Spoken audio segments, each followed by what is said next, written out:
Eric Gibaud, ericgibaud.com, et aujourd'hui je vais te présenter cet objectif de cet artisan, le 4 mm 2.8 fisheye, œil de poisson, circulaire. Les photos sont circulaires.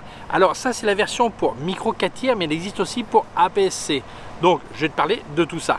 Mais n'oublions pas notre sponsor, Arvia, écoledefotographie.com, qui permet de te former à la photographie à distance. Mais je te parlerai de tout ça en fin de vidéo. Je te laisse quand même deux petites informations importantes, deux, trois. La première, en description, il y a comment les contacter. Fais-le de ma part, ils préfèrent par téléphone, mais c'est répondre tout de suite à tes questions. En le faisant de ma part, tu reçois un bouquin photo en appui pédagogique. Deuxièmement, si tu vas partir bientôt à la retraite, n'oublie pas de t'inscrire avant de partir, puisque ça passe par CPF. Une fois à la retraite, on ne peut plus s'inscrire, donc il faut s'inscrire avant, même si tu fais la formation une fois à la retraite. Et deuxièmement, la loi sur le CPF va changer, donc il parle que les élèves devraient payer entre 20 et 30% des formations, pas que photographie, tout type de formation. Donc on ne sait pas quand ça changera la loi, donc puisqu'actuellement ça peut être financé 100% par CPF, profites-en, inscris-toi, même si tu feras la formation une fois que la loi aura changé, ce qui compte sur le moment de l'inscription. Voilà, mais je te parle tout ça à la fin. Allez, c'est parti. Alors, petite visite de l'engin. Alors comme tu vois, la lentille avant est complètement bombée. Cet objectif couvre jusqu'à 225 degrés si tu utilises APS-C au micro 4 tiers, ok. Et le problème que ça soit aussi bombé, ça fait que d'une part, d'abord tu peux pas mettre de filtre, oublie. Et deuxièmement, le bouchon qui est là est métallique, c'est complètement métallique, l'objectif. Eh bien, ça a toujours du mal à se poser bien parce que tu as le bombage qui est dessous, si on peut dire comme ça, ce qui est bombé, donc ça bascule facilement. Donc dans ton sac, fais gaffe, ok. Donc c'est métallique. Tout est métallique. Alors ça va depuis 2.8 jusqu'à F16. Alors il y a un petit levier ici pour bouger pour bouger le diaphragme, ok. J'aurais pensé plutôt à un levier comme ça pour si c'était pour la mise au point, mais enfin bon. Ici à la bague de mise au point, bon, la mise au point c'est depuis 8,5 cm jusqu'à infini, mais après ça saute directement depuis 20 cm jusqu'à l'infini. Ce genre d'objectif, c'est vraiment très près, c'est tout mis au point tout le temps, voilà. Donc la construction est vraiment excellente. Je vais te passer des photos et je vais te donner mon opinion, mais je peux déjà dire que c'est un objectif qui est vraiment amusant à utiliser. Voilà, c'est très spécial parce que les photos sont circulaires, mais voilà, ok, donc on va continuer. Alors si jamais tu voulais me filer un petit coup de main et que tu allais acheter du matos photo, si tu le fais par Digiphoto, ça serait sympa, comme à l'écran là, tu vois, ça marque code créateur, tu marques Gibaud et ça me file une petite aide. Voilà, je te remercie, continuons. Alors, petit problème avec, non pas cet objectif, mais avec ce type d'objectif. Quand on parle de fisheye qui couvre plus de 180 degrés, eh bien on voit facilement tout ce qui est derrière en fait. Donc moi cet objectif je l'ai essayé avec mon OM System OM1 et là avec le OM5 Olympus OM5 Mark II. Alors avec le OM1, eh bien le grip est plus en avant et même si je tiens l'appareil comme ça, on voit le grip sur la photo. La poignée on la voit sur la photo. Ok, donc il n'y a pas le choix. C'est comme ça, cet objectif, il y a d'autres marques, c'est pareil. Ok, donc là je l'ai utilisé avec celui-là pour vraiment en profiter. Alors le problème c'est qu'il va vraiment apprendre à faire des photos dans des positions un peu bizarres. Tu vas prendre l'appareil photo comme ça, parce que si tu le prends comme ça on voit tes doigts. Tu vas ranger tes pieds le plus loin en arrière possible, tu vas te coucher comme ça, enfin c'est un peu sportif pour faire une photo comme ça, voilà. Mais bon, c'est typique de ce genre d'objectif, c'est amusant à utiliser. Bon, on aime ou on n'aime pas le résultat, ok. Mais quand on aime, ça fait partie du jeu. Tu es obligé de ranger tout ton corps où tu peux, ne pas mettre un trépied parce que sinon on voit les pattes et tout ça, ou alors accepter qu'on le voit dans la photo et ça fait partie du jeu, voilà. Mais sache que si jamais tu as un grip sur un OM1 par exemple, peut-être un OM1 Mark II, peut-être un OMD EM1 Mark II, peut-être aussi un. Mais là, enfin sur le 5, on voit pas donc sur le OM System OM5 nouveau non plus, on verra pas parce que ça a la même forme que celui-ci, voilà. Mais sache que sinon, si tu mets tes doigts là, tu vas les voir sur la photo, ça c'est clair. Donc il faut vraiment apprendre à avoir des postures un peu spéciales, voilà. Alors parlons information technique. Il existe en monture APS-C donc pour Sony E, Fujifilm X, Canon M et aussi pour les drones de DJI Inspire X5 qui est un drone avec un micro 4 tiers, il me semble, le capteur, et tu peux changer l'objectif. Voilà, donc voilà, ok. Alors il fait 201 grammes. Alors 201 grammes, c'est pas beaucoup, mais vu qu'il est ridiculement petit, c'est beaucoup en fait parce que c'est complètement métallique. Donc bon, enfin c'est pas un drame, 201 grammes, c'est super. Mais tu dis ah mais ça pèse quand même pour la taille que tu vois. Ok, tout est relatif. Donc 100% métal. J'expliquais, ça couvre 225 degrés.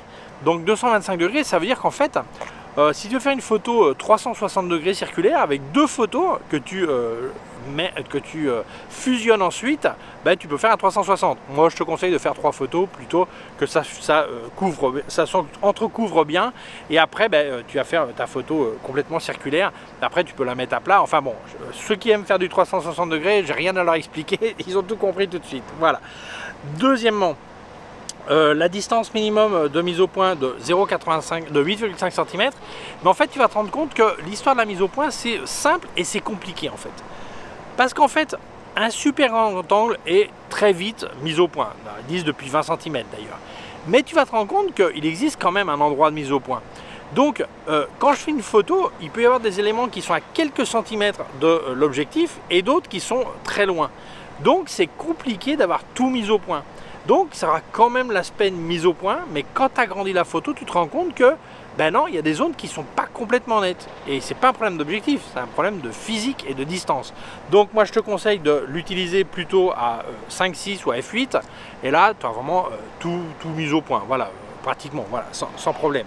Alors, si on parle de la construction, il y a 10 éléments sur 8 groupes et l'iris a 8 lamelles. Alors 8 lamelles, ça va pas faire un flou super beau et tout, mais comme je t'expliquais, sur ce genre d'objectif, il n'y a pas de flou parce que c'est rapidement tout net jusqu'à l'infini. Donc sauf si tu veux vraiment un point de truc, un truc à 8 cm, dès que tu as des points de lumière dans le fond, bah ouais, tu les verras un peu flous. Mais sinon, ça va pas être évident, quoi. Ça va pas être évident. Voilà. Alors évidemment, c'est pas l'objectif que tu utilises pour tout faire, quoi. Voilà. Donc ça, c'est limite. Surtout que n'oublie pas que si je fais une photo de quelqu'un qui a plus d'1 mètre, bah, tout de suite il va l'air ridicule de cette taille. Donc c'est vraiment une grande école de créativité, ce genre d'objectif. Tu t'amuses vraiment avec. Voilà. Parfois, il faut aimer. Hein. Alors, si on parle de la qualité optique, ben, c'est un peu compliqué parce que ça, c'est ce genre d'objectifs, tous, ils ont une grosse tendance au flair. C'est normal, hein, parce qu'il y a de la lumière qui arrive de tous les côtés, c'est évident. Et deuxièmement, tu verras un petit peu d'aberration chromatique. Mais bon, est-ce qu'on peut s'en plaindre? Ben ouais, c'est un peu logique quand même, ce genre de physique optique. Là, c'est un peu logique. Ben, surtout là, on est en train de parler d'un objectif qui a un prix vraiment raisonnable.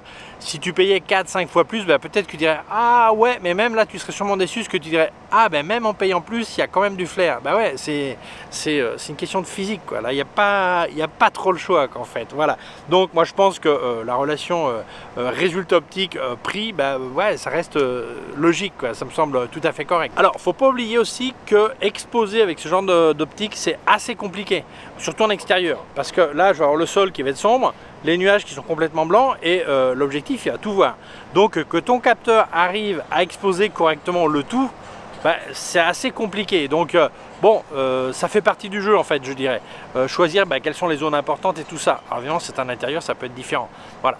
Donc, moi, je pense que c'est un objectif. Alors, il y a quelques années, moi, tu me disais fisheye et je disais fisheye, c'est pourquoi faire? Ben, non, mais je trouve ça même débile, pour dire sincèrement. Après, je trouvais ça débile parce que un fisheye, un bon fisheye, comme on dit, c'était quand même un paquet de fric. Puis là, il y a ces marques qui ont commencé à sortir des fisheye à des prix beaucoup plus abordables. Et là, tu dis, bah, pour s'amuser, et là, je ne vais pas me ruiner, bah, je vais prendre ça, je vais m'amuser, faire quelques photos de temps en temps.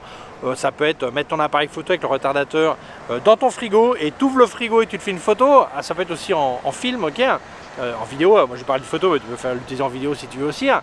Ou ben, je sais pas moi, un animal, lui faire un nez énorme, ou un animal à 2 pattes comme moi, ben, pareil. Bon, c'est un truc pour s'amuser. Alors évidemment, si tu as claqué plus de 1000 €, ben, ouais, il faut vraiment voir l'utilité. Mais quand tu arrives dans des tarifs de ces genres d'objectifs, de ces marques alternatives, ben, je trouve que là, tu peux vraiment t'amuser et c'est nickel, quoi. Il n'y a pas à pleurer, quoi.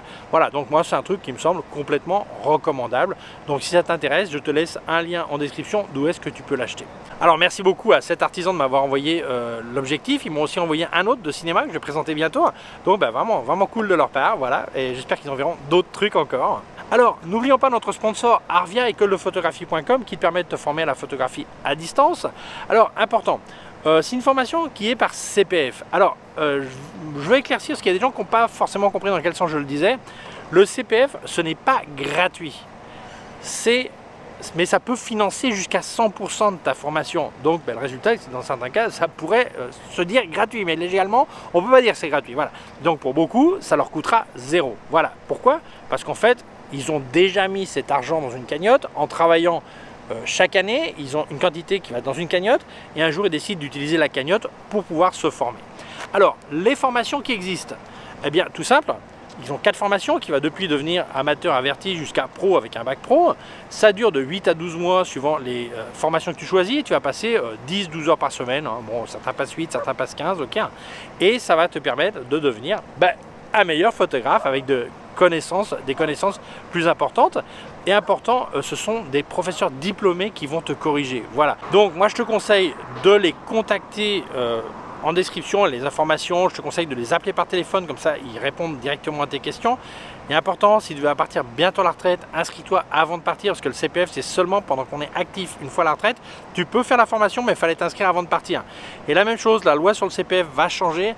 Il parle que même si tu avais une cagnotte suffisante pour financer le 100% de ton CPF, eh bien que les élèves devraient quand même payer entre 20 et 30%, mais pas seulement pour la photo, hein, permis de conduire, tous les trucs qui existent en CPF, de tout, voilà, ok.